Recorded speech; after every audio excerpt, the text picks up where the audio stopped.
পাবনায় বাবার পাশে চিরনিদ্রায় শায়িত হলেন কবি মাকিদ হায়দার।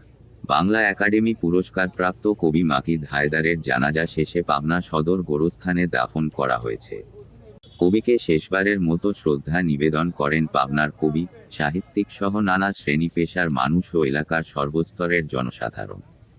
আজ বৃহস্পতিবার 11ই জুলাই সকাল 8টায় পাবনা সদর গোরস্থানে তৃতীয় ও শেষ জানাজা শেষে তার বাবার কবরের পাশে তাকে দাফন করা হয়।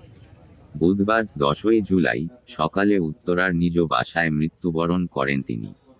বাসায় বাদ জোহর প্রথম জানাজা শেষে কবিকে সর্বস্তরের মানুষের শ্রদ্ধা নিবেদনের জন্য দুপুর 2টা থেকে বেলা 2:30টা পর্যন্ত একাডেমির নজরুল মঞ্চে রাখা হয় মাকিদ হায়দারের মরদেহ। এরপর মাকিদ হায়দারের প্রতি শ্রদ্ধা জানাতে গতকাল দুপুরে বাংলা একাডেমি প্রাঙ্গণে তার মরদেহ আনা হয়। সেখানে কবির জীবন ও কর্ম নিয়ে আলোকপাত করেন বাংলা একাডেমির মহাপরিচালক কবি মুহম্মদ নুরুল হুদা।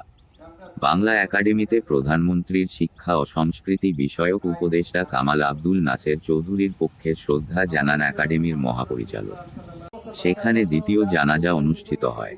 এরপর কবির মরদেহ পাবনায় তার গ্রামের বাড়ি দোহারপাড়ায় পৌঁছায় বুধবার 10ই জুলাই রাত 11:30টায়।